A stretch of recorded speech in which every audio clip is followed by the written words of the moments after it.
From ancient kings to modern tech, India's story is one of power, survival, and growth, but most people only know a small part. Today, we're diving into the entire history of India, from ancient cities to empires, colonization, and its rise as a global power. Let's get into it.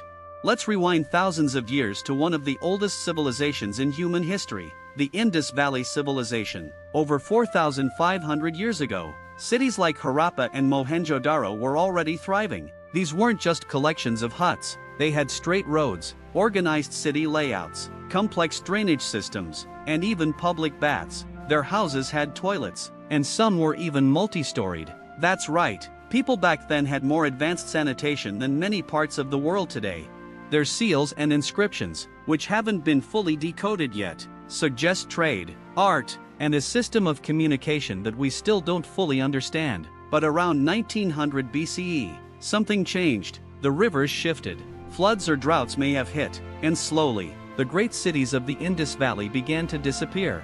Out of the ashes of that civilization came something new, the Vedic Age. This was a time of migration, when Indo-Aryan tribes moved into northern India and began shaping a new culture. The Vedas, sacred texts composed in Sanskrit, came from this period. They laid the foundation for Hinduism and introduced ideas of karma, dharma, and cycles of life and rebirth. At first, society was flexible. People moved between roles, but over time, a caste system started to form, locking people into social categories that lasted generations. Still, India wasn't one kingdom. It was a land of many small states, tribal territories, and shifting alliances. Then came the first great empire. Chandragupta Maurya, in the 4th century BCE, built the Mauryan Empire with the help of a brilliant strategist named Chanakya. Together, they created a powerful administration that stretched across much of the Indian subcontinent. But the real game-changer was Chandragupta's grandson, Ashoka. At first, he was a fierce warrior. The Kalinga War left over 100,000 dead. The violence shocked Ashoka so deeply that he changed course completely. He embraced Buddhism, renounced violence, and became one of the most peaceful rulers in history. He sent Buddhist missionaries across Asia, built stupas and pillars with messages of peace, and ruled with compassion. After Ashoka's death, the Maurya Empire declined. India returned to smaller kingdoms and regional powers. But a few centuries later, the Gupta Empire rose, and this became the golden age of India. Art, science, and literature flourished. Indian scholars figured out that the earth rotates on its axis. They developed advanced math, including the concept of zero and decimal points. Ayurveda, astronomy, and metallurgy advanced. Writers like Kalidasa created timeless plays and poetry. Temples were carved from rock. This was a time of massive cultural achievement, but like all golden ages, it didn't last forever. After the Gupta Empire fell, the Indian subcontinent became divided again. In the south, powerful kingdoms like the Cholas ruled, spreading Indian influence to Southeast Asia. Their navy dominated trade routes. Their temples, like the Brihadiswara temple, still stand today as architectural wonders. Meanwhile, in the north, waves of invasions began. Turkish and Afghan invaders crossed the mountain passes. Mahmud of Ghazni raided India 17 times. Eventually, the Delhi Sultanate was established in 1206, marking a period of Islamic rule that lasted for centuries. This period wasn't just about conquest, it saw cultural exchange. Persian and Indian traditions merged. New styles of art, music, food, and language emerged. Urdu was born. The architecture evolved. Look at Qutub Minar or the Alai Darwaza, these were built during this time. But the real transformation came in 1526. Babur, a descendant of both Genghis Khan and Timur, defeated the Delhi Sultan at the Battle of Panipat and founded the Mughal Empire. The Mughals brought military strength, but they also brought culture. Akbar the Great expanded the empire, promoted religious tolerance, and included Hindus in his administration. He abolished taxes on non-Muslims, married Rajput princesses, and hosted discussions between people of different faiths. His grandson Shah Jahan built the Taj Mahal, a symbol of love, but also of incredible engineering and artistry. It combined Persian, Indian, and Islamic styles into something the world had never seen before.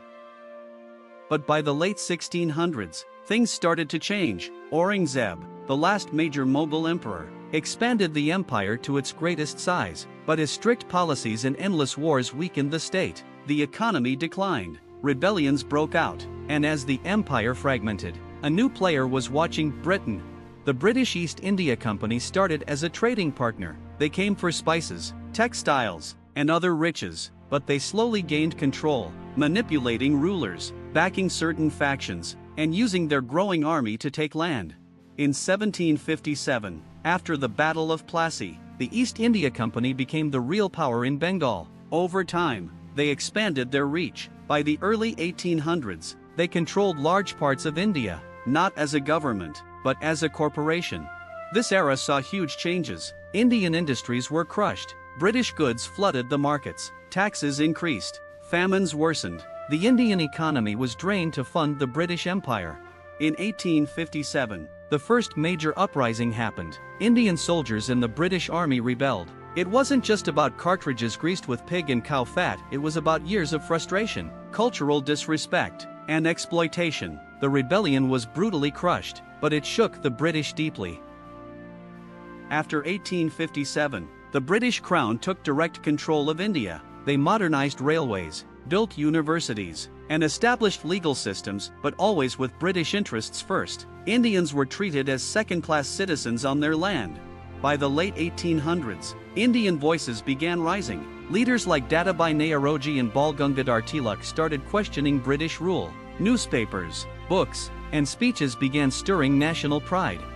Then came Mohandas Karamchand Gandhi. After working in South Africa, he returned to India and led a new kind of movement. No weapons, no armies, just non-violent resistance. The Salt March, boycotts of British goods, and hunger strikes, these became powerful tools.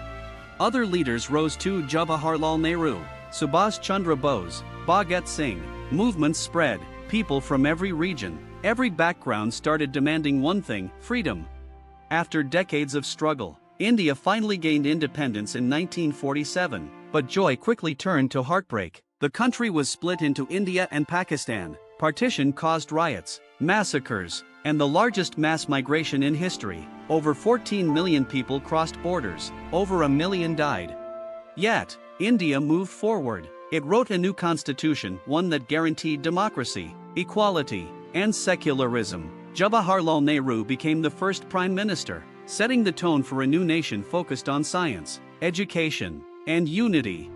In the decades that followed, India faced wars, poverty, and political challenges, but it also made huge progress. The Green Revolution transformed agriculture, satellites were launched, nuclear tests were conducted. Despite limited resources, India kept pushing forward. By the 1990s, economic reforms opened the country to the global market. Tech companies boomed, call centers, IT services, and startups. India became a hub of innovation. Cities like Bangalore and Hyderabad turned into global tech centers. Today, India is the world's largest democracy, home to over 1.4 billion people. Its economy is among the fastest growing. It's sending missions to the moon and planning for Mars. Indian scientists, engineers, doctors, and artists are leading around the world. But beyond power and growth, India remains a country of deep tradition. Festivals like Diwali and Holi are celebrated with joy. Ancient practices like yoga and Ayurveda are practiced worldwide. Regional languages, local foods, and village crafts, they all survive alongside megacities and skyscrapers. India's real story is its people, diverse, loud, proud, and always moving forward. Through every invasion, famine, or crisis, India hasn't just survived, it has adapted, grown, and inspired. This isn't just a country with a long past, it's a nation with a bold future, and its journey is far from over. Watch the next video to keep exploring stories that shaped our world.